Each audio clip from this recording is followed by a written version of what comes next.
At the filming of this very video, I've uploaded almost 100 different financial and investment videos covering various topics in the stock market investing world and various topics in the real estate investing world. Throughout human history, various stock markets and real estate investments have been very common vehicles for people to become wealthy. We always think of 401ks, Roth IRAs, here in America. We think of taxable investment accounts, and when we think about real estate investing, maybe we look into picking up a rental property, flip a home, pay off our own mortgage. So there's many different types of ways to become wealthy, but those aren't the only ways. And in this video, I want to introduce a brand new concept to my channel that I've never talked about before. So without further ado, let's begin.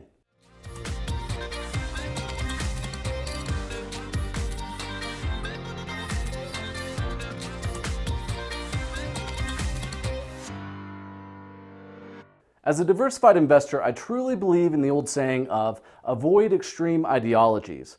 And what do I mean by that? Well, I believe the stock market is one of the greatest wealth generators of human history, but I don't think it's a 100% answer to everyone and everything when we talk about wealth generation. I also love real estate and I actively invest in real estate, but I don't think that real estate is a 100% answer to all things money and all things financial freedom. As a diversified investor, I truly believe that it's important that for my own personal goals and my own comfort, I like to have a well-diversified portfolio of many different tools and many different assets to get me to where I want to go. In this video, we're going to cover the topic of insurance and how many people can become financially free, tax-free, using an insurance strategy. Now, right there, you're probably scratching your head if you've never heard of this strategy, thinking, what the heck are you talking about? I generally understand the stock market. I understand how people become wealthy with real estate, but what the heck does insurance have to do with financial freedom? Well, I've put a lot of effort into this video. We're going to cover the advantages,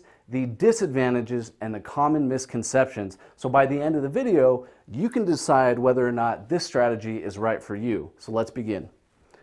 So first, let's talk about the two main different types of life insurance here in the States. Now, I imagine that this works fairly similar around the world in certain countries, but for this particular video, I'm primarily doing this video for the US audience. Sorry to my international viewers, but again, this should be somewhat similar in your home country. The two main types of insurance here in the States are term and permanent. Now, we're going to talk about the main differences. Again, this is going to be a broad overview. So people that have already implemented this strategy or people that work in the industry, I understand that I'm going over general things and there's little minute things that I probably won't mention. That is just to keep this video very simple and to get to the end goal of financial freedom and explain it in a very broad and general way. So generally speaking, term insurance is just pure insurance, right? Kind of like automotive insurance, you pay it, and if you don't use it, you don't get any money back, right? You don't get any reimbursement checks. And like it says in the name, it lasts for a certain term, 10-year, 20-year, 30-year, right? Those are common terms for the insurance policy. And it's nicknamed death insurance because there's no living benefits. The only way this pays, the only way someone benefits from this type of insurance is if the insured person passes away, then their spouse or their children or the charity, whoever they name as a beneficiary, gets the money. So that's why it's nicknamed the death insurance. It's considered an expense, right? Because again, there's no really benefit while you're living. It's easy to lapse, meaning if you forget to pay it, or if your check bounces, or if something doesn't clear with your checking account, it's very easy for this stuff to lapse. If you miss a payment, the insurance company could drop the policy altogether. Then you'd have to go get a brand new policy if you were healthy enough to get one in the first place.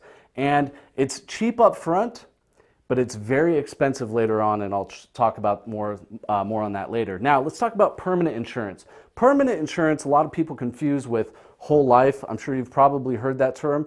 Well, you have to understand that whole life is just one type of permanent insurance, right? It's kind of like an F-150 is a type of truck, but there's many other trucks out there with different features and different benefits. So you have to understand that whole life is just a certain sleeve of permanent insurance, but it isn't, it doesn't encompass permanent insurance altogether.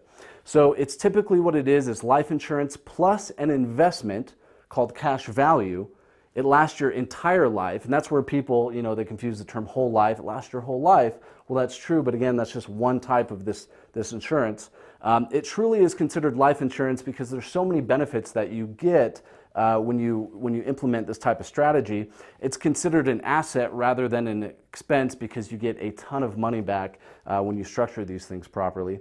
It's much harder to lapse, meaning if you miss a payment, that's okay. They take it from the cash value. And for those newer people that this is a brand new concept, if something doesn't quite make sense, it will as we go through this video. So it is harder to lapse due to the cash value, which we'll talk about. Typically, the price does not increase, right? If you structure it properly, whatever the price is, that's what the price is. It accumulates cash value, that's the investment portion here, and you can use it for a tax-free income strategy later on in life, which is what I've personally been doing with several of these. I've built several of these for myself, and they're excellent. I don't even need life insurance, but I bought it for the investment factor. So let's talk a little bit about permanent insurance. So the specific type of permanent insurance, again, there's several different types, but to keep it very basic, we're going to talk about indexed universal life insurance in this video. It's commonly referred to as IUL. And it's kind of in the name, indexed, meaning the cash value, the investment portion of this life insurance policy grows according to an index, right? For example, the S&P 500. Now again, I'm going over this very broadly for people that are familiar with these strategies. You know, I understand there's several different things that come into play here, but again, this is just a basic video. Now, this money that grows according to the index can be used for supplemental income tax-free when you structure it that way. And it's very low risk when you compare it to investing directly in the stock market, because in the stock market, you're subject to downside risk, whereas this is simply indexed to the upside of the market. So let me show you down here what I mean, and this is again just a very basic example. Typically with these policies, what you see is every dollar that you put into this policy, a little bit of that dollar goes to the cost of insurance and fees. The rest of the money goes to your cash value bucket, which is indexed, in this example, again there's many others, but in this example, the S&P 500. Now, let's say year one, the S&P goes up 7%. Great, your cash value inside your policy grows by 7%. The next year goes up by 9, your policy gets credited 9%.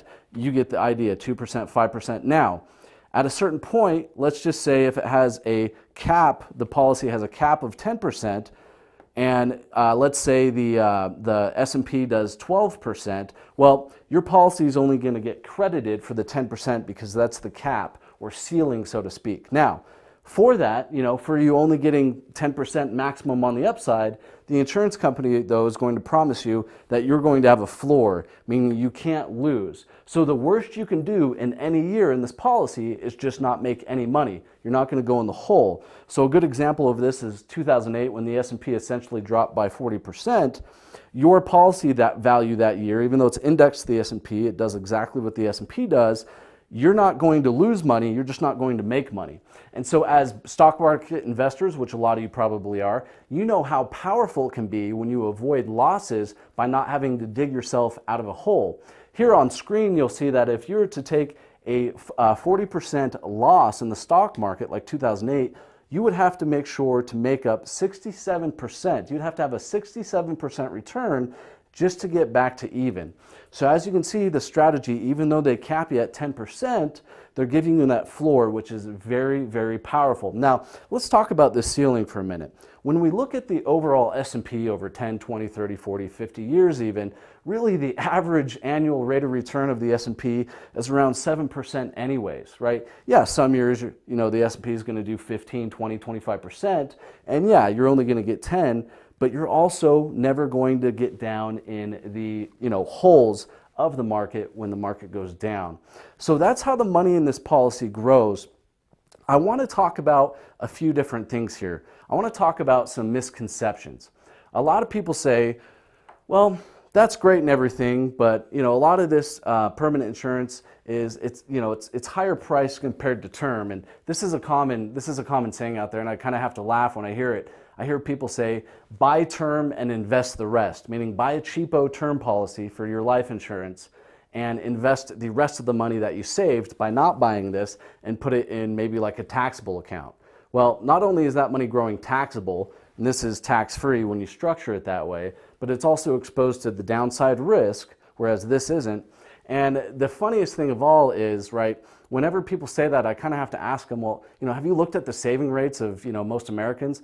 Most Americans don't even have $500 for an emergency. Most Americans are, way behind on their retirement savings. So obviously the strategy of buy term and invest the rest, yeah, that's possible if someone stuck to that, but a majority of people don't. So it's kind of a funny misconception, buy term and invest the rest. I don't know of anyone that has successfully done that, right? I think it's important to have term insurance. Again, I have both, and I'll explain a little bit more about that later.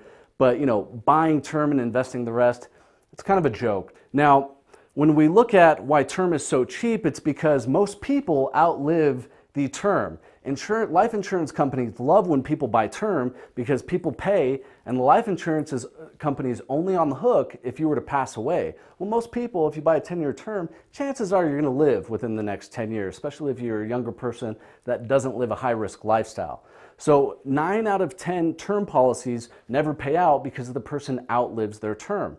And so what happens when you outlive your term and you want more coverage? Well, the price of term insurance is going to be way higher because you're way older, right? And if you've had any sort of major illness or surgeries or you've changed your lifestyle, the insurance company might decide to not insure you at all. This is a little bit of a longer video, but I think it's important that people really understand this concept because it can create massive financial freedom for most people that implement this strategy if it's done correctly. So right now we're going to hop on my computer and I'll show you exactly what I'm talking about. Here's a basic example of an indexed universal life policy and how someone can become wealthy using this type of investment. Now it's prepared for Joe Smith, right? Just an example person. I think I made him age 32 of just general health, non-smoker. And let me show you exactly what this looks like. So the size of this particular policy is $500,000. This is the death benefit.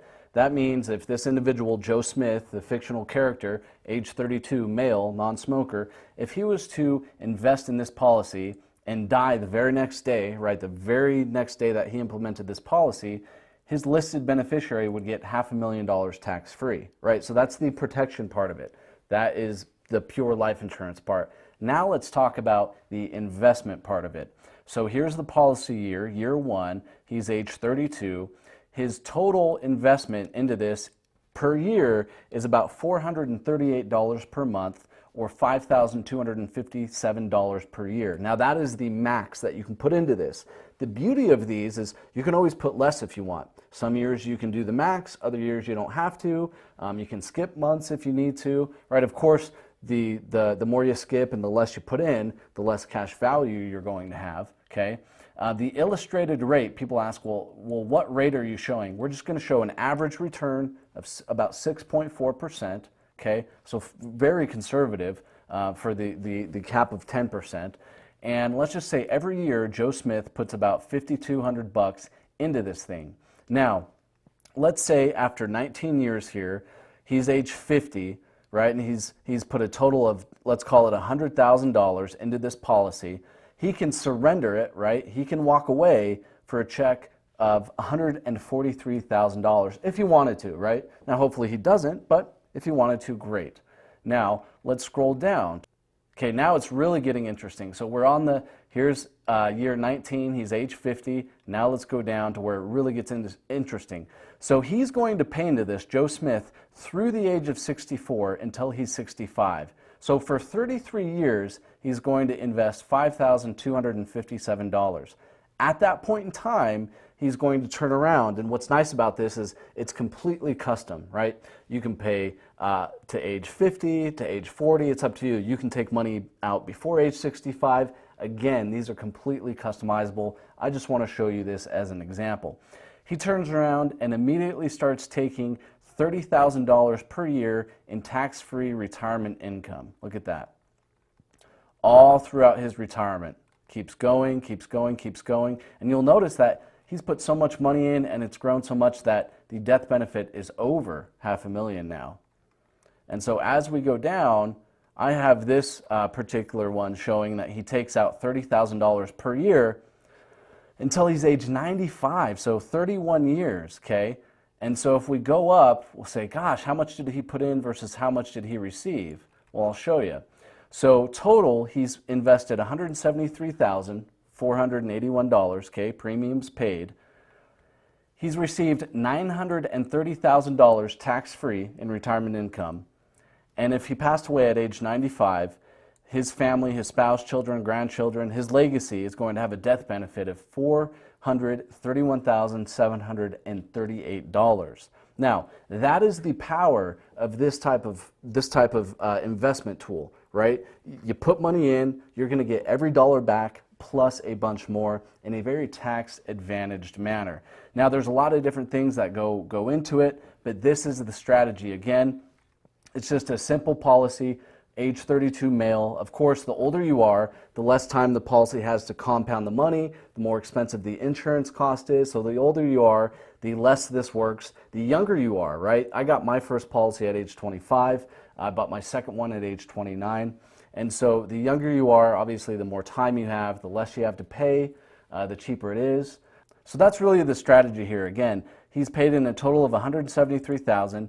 He's received almost $1 million tax-free and still has a death benefit for burial, for legacy, to pass on to children, to pay for grandchildren's college, whatever it may be, all for implementing this strategy years ago. Now, people say, well, gosh, what if I want to access the money before age 65? Well, you can do so, right? You just structure the policy that way. So let's hop back over on the whiteboard and I'll explain it a little bit further and hopefully answer any more questions that will probably come up during this video. So Joe, average male of average health, age 32, non-smoker, okay, here in America.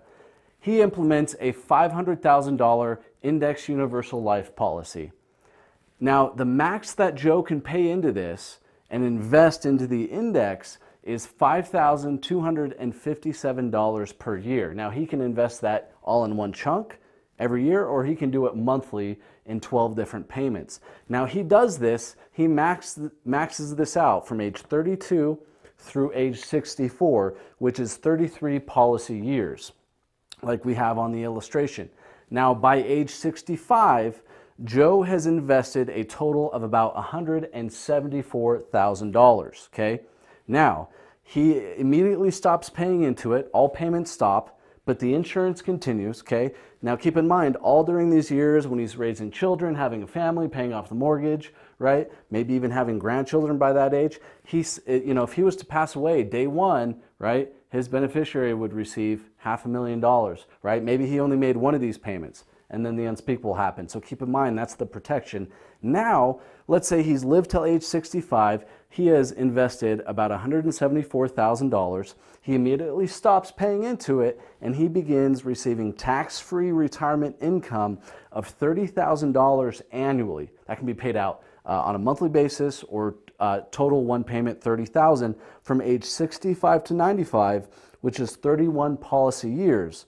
So 31 years of $30,000 tax-free is almost $1 million in tax-free retirement income, $930, plus if he was to pass away even at age 95, he still has almost $500,000 of insurance, of that original insurance, which will pay for funeral, which will pay for grandchildren's college education, right? Which will pay for weddings, church, charity, whatever he wants, or his spouse, children, whatever they want. So, when people say, oh, buy term and invest the rest. Well, again, the data's out there. People are terrible at saving. And again, we all have our faults, but most people, not only are they underinsured, but they don't invest anyway. So buy term and invest the rest doesn't really make a lot of sense. Plus, again, the average investor, for those of you that have seen a lot of my videos, the average investor, not saying that's you, but the average investor drastically underperforms the S&P 500 anyway, right?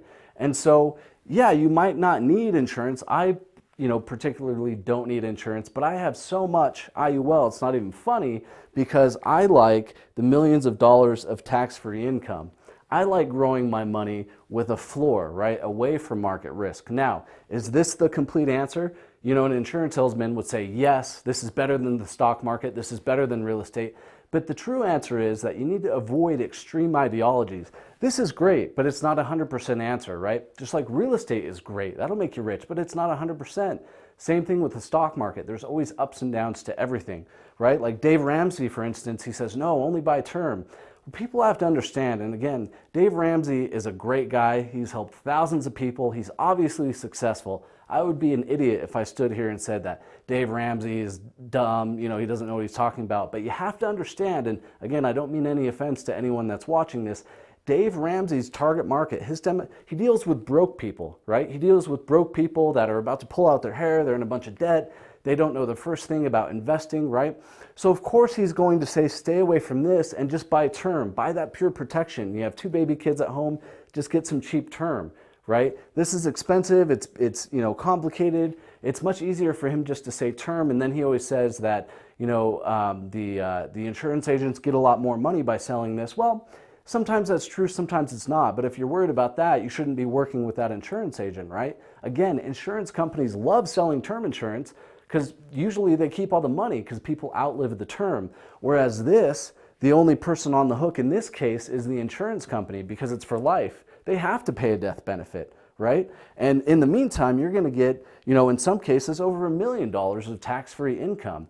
Now, what are the other downsides, right? Well, yeah, you have to make sure you have to have the money to invest. Again, I have several of these. I invest in the stock market, I invest in real estate. It goes together in an overall portfolio. Now you have to make sure also that you go through the right company.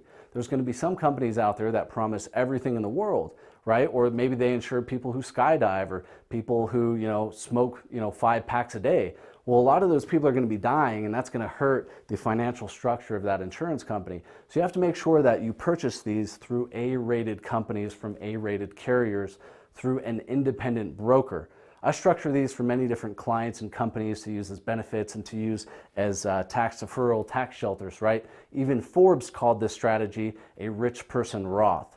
So you have to go about it right. Just like anything can be bad, right? You can get a bad rental property, you can pick a bad stock. Well, there's bad insurance policies out there as well. So you have to make sure you get the one that is right for your needs, that fits your goals, your time horizon, and your risk tolerance. Now, the other downside to this strategy is not everyone can do it. What do I mean by that? Well, unfortunately, for example, like my sister, she just recently won a battle with some terrible cancer. Even though she's 100% great and very healthy and she's fine, an insurance company isn't going to touch her because she's too much of a risk, right?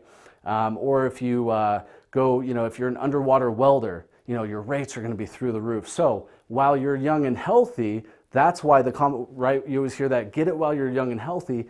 That's why this strategy works for people who are young and healthy. The older you are, the more expensive the insurance part of this costs, right? Which eats into your cash value. Also, the less healthy, right? If you smoke, your rates are going to be higher, of course, right? So the younger and healthier you are is the time to get it, right? Now, does that mean that, it's, not going to work for a 50-year-old? No, but it's obviously going to have a lot less time to build up the cash value. For example, I've implemented this strategy on both of my young nephews, age 5 and age 7. I'm not going to tell them about it until they're about 21, or maybe when they graduate college, I'll pass those payments on to them and they can continue to build their wealth and they'll become independent millionaires just from this strategy alone, never mind real estate or the stock market. So that's how young you can implement these. Now, if you're in your 20s, great. 30s, awesome. 40s, good. 50s, getting a little, out there, unless you're going to put a lot of money into it. In fact, I'm going to link an article. It's called The Rich Person's Roth. It's a Forbes article by a certified financial planner that talks about this strategy.